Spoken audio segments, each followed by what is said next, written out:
भारतामध्ये ज्या वेगाने आपला दोन क्षेत्रामध्ये क्रांती घडली, एक तर टेलिकॉम आणि दुसरा इन्फॉर्मेशन टेक्नॉलॉजी. ते कुठलाही जगामध्ये असा देश नाही जितका वेगाने आपल्याकडे क्रांती घडलेली आहे. आज जगामध्ये सर्वात स्वस्त डेटा आपल्याकडे अवेलेबल आहे. तसेच आपण जर बघितलं तर सर्वात जास्त सॉफ्टवेअर आणि इंटरनेट रिलेटेड जे काही तत्व आहे, सर्वांचे जे आपला हेडक्वार्टर आहे अनऑफिशियल ज्याला डिस्क्लोजर आपला महाराष्ट्रातच आहे, देशातच आहे. आज जगामध्ये सर्वात वेगाने 5G चा जर रोलिंग झाला असेल कुठेही तर भारतामध्ये झालेला आहे. कुठे इव्हन USA, कुठला युरोप कुठल्या देशामध्ये 5G इतकं वेगाने एक वर्षाच्या आत रोल आउट झालेला नाही. पण ज्या अर्थाने चांगले गोष्ट घडतात त्याच्यासोबत काही वाईट गोष्ट पण येतात. आपला ही क्रांती आली त्याच्यासाठी आपल्याला तयारी आपल्या जनतेची आहे की नाही याच्यावर एक मोठा प्रश्नचिन्ह उभा राहिला होता. म्हणून आपल्याला जनतेच्या मदतीसाठी पोलिसांचा हातभार लागला पाहिजे. या अनुषंगाने आपल्याला जी सायबर सेलची कल्पना आहे ते मुंबई पोलिसांनी आखली होती.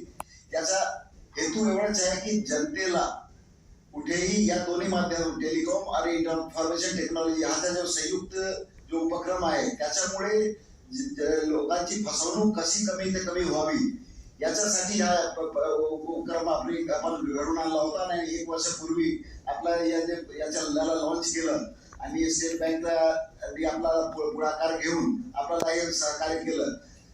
त्याचा आज आपल्याला फळ जो आहे तो दिसत आहे. आपल्याला मी सांगू इच्छितो आज याच्यामध्ये सर्वात मोठा आहे की कोणाचा हातभार लागला आहे तर आपल्याला हेल्पलाईन आहे 1930. सुरुवातीला आपल्याकडे जी यंत्रणा होती फारच तोडकी यंत्रणा होती. आज आपल्याकडे एक कॉल सेंटर सारखा अशी यंत्रणा समजा 24 ते 25 लोक कायमस्वरूपी त्या हेल्पलाईनवर बसलेले असतात. त्याच्यामुळे आपण दर दिवशी कमीत कमी 70 ते 80 लाख रुपये आपण जनतेचे वाचवतो आहे. हा जसा ऍक्सिडेंट असतो, ऍक्सिडेंट मध्ये जे गोल्डन आवर असतात की आपण त्या काळामध्ये जर जो ऍक्सिडेंट बळी व्यक्ती आहे त्याला आपण हॉस्पिटलमध्ये घेऊन गेलो तर तो त्याचा जीव वाचू शकतो.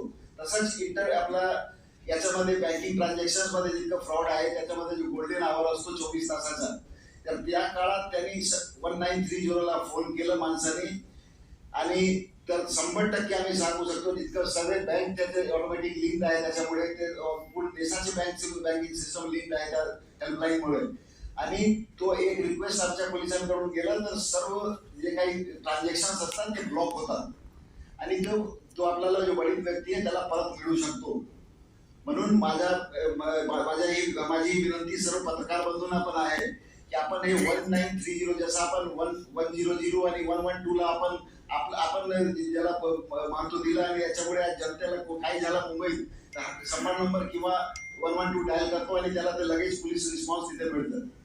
आणि याच्यामध्ये आपल्याला जर 1930 ला जर आपण त्याच महत्वाने जर आपण प्रसिद्धी दिली तर मला 100% खात्री आहे की मुंबईच्या जनतेला जे काही फसवणूक जरी झाली त्या अवेअरनेस कंपेन आपण करतो आहे, पण तरी जरी काही फसवणूक झाली तर आपण त्याचे जास्त पैसे आहेत ते आपण परत आणू शकू. यात मी एक कार्यक्रम